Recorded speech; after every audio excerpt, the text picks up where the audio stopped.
If you have any questions, please feel free to ask. Why do you think these CEOs are leaving your manufacturing council? Because they're not taking their job seriously as it pertains to this country. We want jobs, manufacturing in this country. If you look at some of those people that you're talking about, they're outside of the country. They're having a lot of their product made outside. If you look at Merck as an example, take a look where, take a look at where their product is made. It's made outside of our country. We want products made in the country. Now, I have to tell you, some of the folks that will leave, they're leaving out of embarrassment because they make their products outside. And I've been lecturing them, including the gentleman that you're referring to, about you have to bring it back to this country. You can't do it necessarily in Ireland and all of these other places. You have to bring this work back to this country. That's what I want. I want manufacturing to be back into the United States so that American workers can benefit. Let me ask you, why did you wait so long last week? I didn't wait long. I didn't wait long.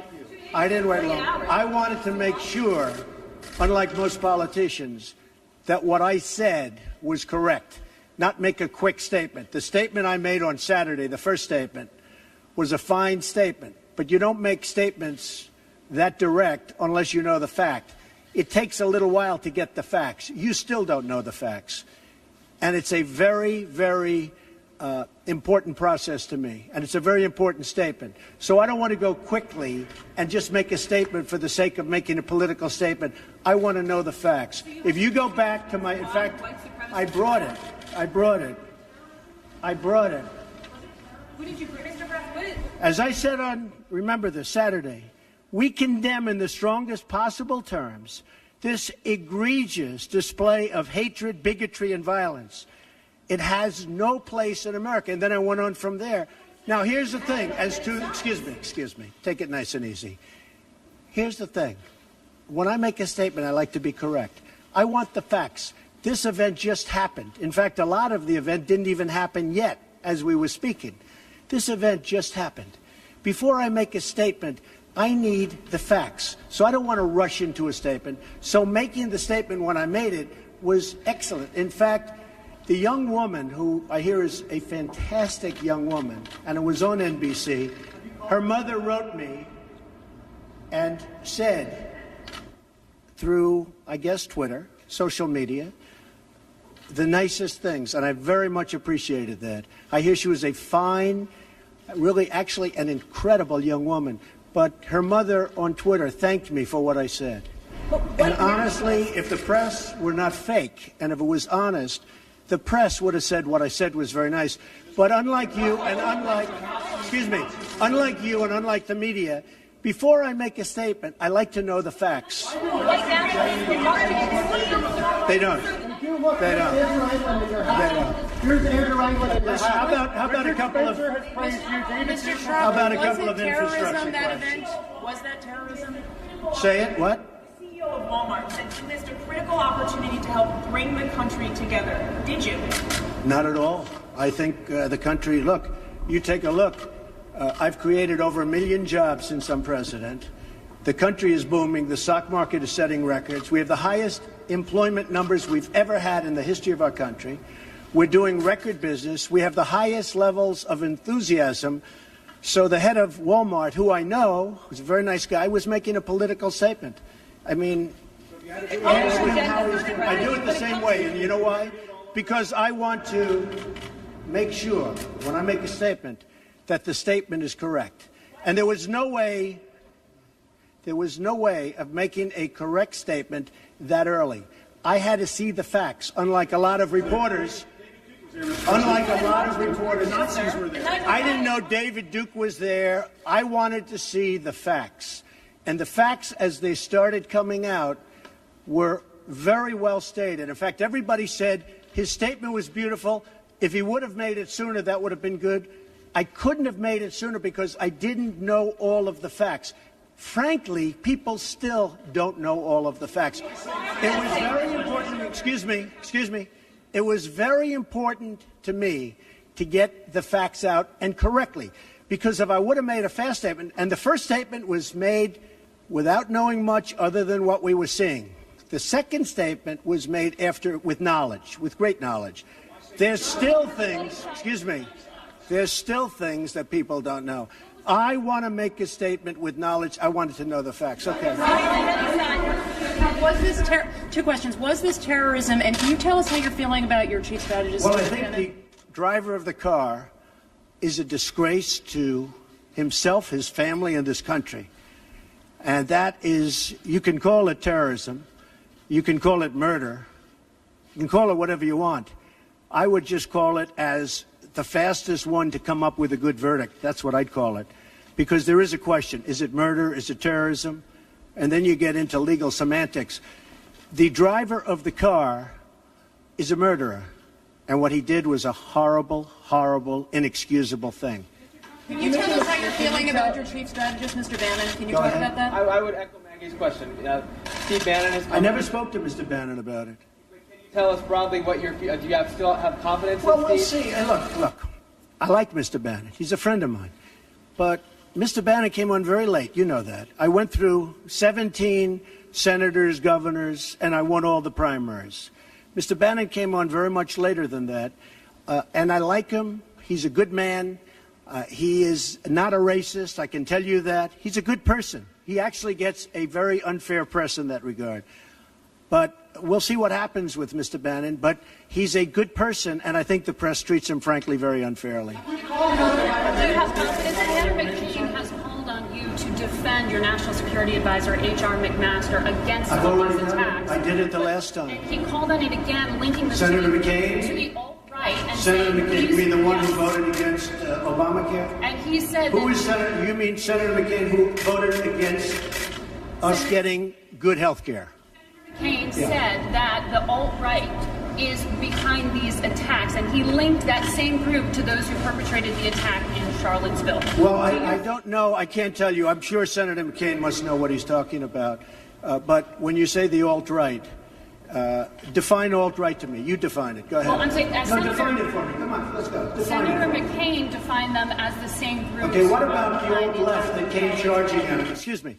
What about the alt-left that came charging at the, as you say, the alt-right? Do they have any semblance of guilt? This is Senator McCain's statement. Let me ask you this. What about the fact they came charging with clubs in their hands, swinging clubs? Do they have any problem? I think they do. So, as far as I'm concerned, that was a horrible, horrible day. Wait a minute. I'm not finished. I'm not finished, fake news. That was a horrible day. I will tell you something. I watched those very closely, much more closely than you people watched it. And you have you had a group on one side that was bad, and you had a group on the other side that was also very violent. And nobody wants to say that, but I'll say it right now. You had a group on the other side that came charging in without a permit, and they were very, very violent.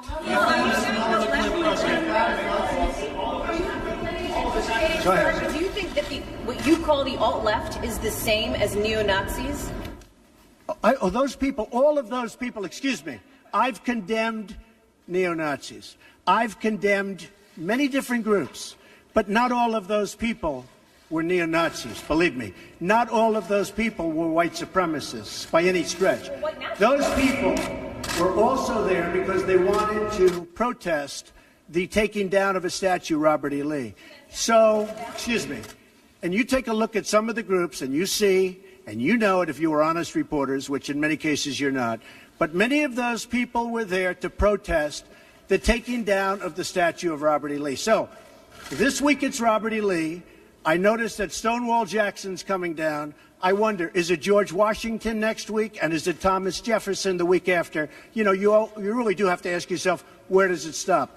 But they were there to protest, excuse me, you take a look the night before, they were there to protest the taking down of the statue of Robert E. Lee. Infrastructure question, go ahead.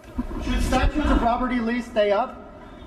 I would say that's up to a local town, community, or the federal government, depending on where it is located. Are you against the Confederacy?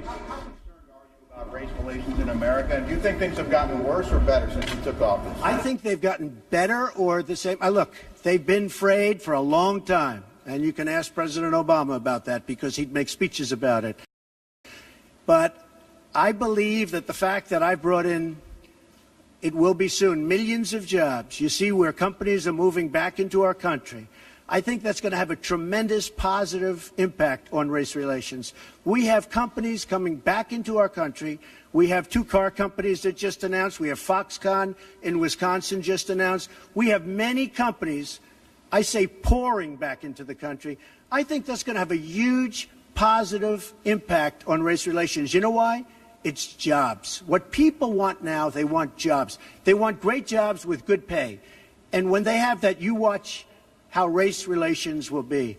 And I'll tell you, we're spending a lot of money on the inner cities. We're fixing the inner cities. We're doing far more than anybody's done with respect to the inner cities. It's a priority for me, and it's very important. Mr. President, are you putting what you're calling the alt-left and white supremacists on the same moral plane? I'm not putting anybody on a moral plane. What I'm saying is this. You had a group on one side and you had a group on the other, and they came at each other with clubs, and it was vicious, and it was horrible, and it was a horrible thing to watch. But there is another side. There was a group on this side, you can call them the left, or you've just called them the left, that came violently attacking the other group. So you can say what you want, but that's the way it is. On both sides, sir? You said there was hatred, there was violence on both sides. Well, I do think there's blame. Yes, I think there's blame on both sides. You look at both sides. I think there's blame on both sides, and I have no doubt about it, and you don't have any doubt about it either. And if you reported it accurately, you would say. Neo-Nazis started this. They showed up in Charlottesville. They showed up in Charlottesville to protest. Excuse me. They didn't put themselves down as neo, and you had some very bad people in that group. But you also had people that were very fine people on both sides. You had people in that group. Excuse me. I saw the same pictures as you did. You had people in that group that were there to protest the taking down of, to them, a very, very important statue and the renaming of a park from Robert E. Lee to another name. Robert E. Lee are not the same. Well, no, George Washington was a slave owner. Was George Washington a slave owner? So will George Washington now lose his status? Are we going to take down, excuse me, are we going to take down statues to George Washington? How about Thomas Jefferson? What do you think of Thomas Jefferson? You like him? Okay, good. Are we going to take down the statue? Because he was a major slave owner. Now we're going to take down his statue. So you know what? It's fine. You're changing history, you're changing culture, and you had people, and I'm not talking about the neo-Nazis and the white nationalists, because they should be condemned totally. But you had many people in that group other than neo-Nazis and white nationalists, okay? And the press has treated them absolutely unfairly. Now, in the other group also, you had some fine people, but you also had troublemakers, and you see them come with the black outfits and with the helmets and with the baseball bats. You had a lot of bad people in the other group too. Treated unfairly, sir. I'm sorry, I just didn't understand what you were saying. You were saying the press has treated white nationalists unfairly? No, I just didn't understand what you were saying. No. There were people in that rally, and I looked the night before. If you look, there were people protesting very quietly the taking down of the statue of Robert E. Lee. I'm sure in that group there were some bad ones. The following day it looked like they had some rough, bad people, neo-Nazis, white nationalists, whatever you want to call them. But you had a lot of people in that group that were there to innocently protest and very legally protest because, you know, I don't know if you know, they had a permit. The other group didn't have a permit. So I only tell you this. There are two sides to a story. I thought what took place was a horrible moment for our country, a horrible moment. But there are two sides to the country. Does anybody have a final? Does anybody have? You have an infrastructure. What makes you think you can get an infrastructure bill? You didn't get health care. Well, you know, I'll tell you. We came very close with health care. Unfortunately, John McCain decided to vote against it at the last minute. You'll have to ask John McCain why he did that. But we came very close to health care. We will end up getting health care.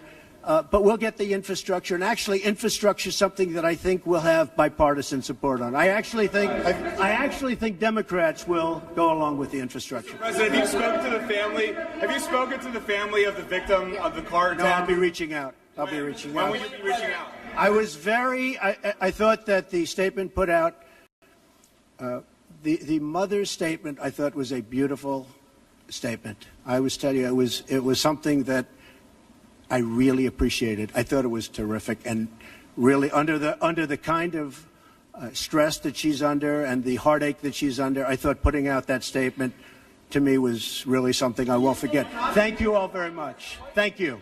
Thank you. Do you plan to go to Charlottesville, Mr. President? Do you think you're helping to heal the nation? I own a house in Charlottesville. Will you go to? Does anyone know I own a house in Charlottesville? Where is it? Oh boy, it's going to be. It's in Charlottesville. You'll see. Is it near the winery or something? It is the winery. Will you go to visit to try to? I mean, I know a lot about Charlottesville. Charlottesville is a great place that's been very badly hurt over the last couple of days. I own actually one of the largest wineries in the United States. It's in Charlottesville.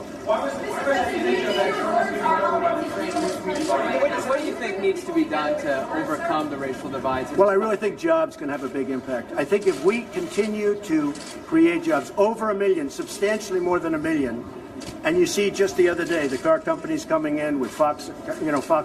I think if we continue to create jobs at levels that I'm creating jobs, I think that's going to have a tremendous impact, positive impact on race relations. And what you said today, how do you think that will impact the racial? Because the people are going to be working, they're going to be making a lot of money, much more money than they ever thought possible. Your remarks and that's going to happen. And the other thing, very important, I believe wages will start going up. They haven't gone up for a long time. I believe wages now, because the economy is doing so well with respect to employment and unemployment, I believe wages will start to go up. I think that'll have a tremendously positive impact on race relations. Why have fingers been drawn to you, Mr. President? Was Trump Tower wiretap? President Trump, his statement on infrastructure, environmental reviews, and taking questions from reporters here in the lobby of Trump Tower. One of those questions dealt with the CEOs who have stepped away from his jobs council following Charlottesville. He tweeted about that, saying, "For every CEO that drops out of the manufacturing council, I have many to take their place. Grandstanders should not have gone on." Jobs from Donald Trump. Also coming up to let you know about our primetime coverage here on the C-SPAN networks. On C-SPAN starting at 8 o'clock Eastern.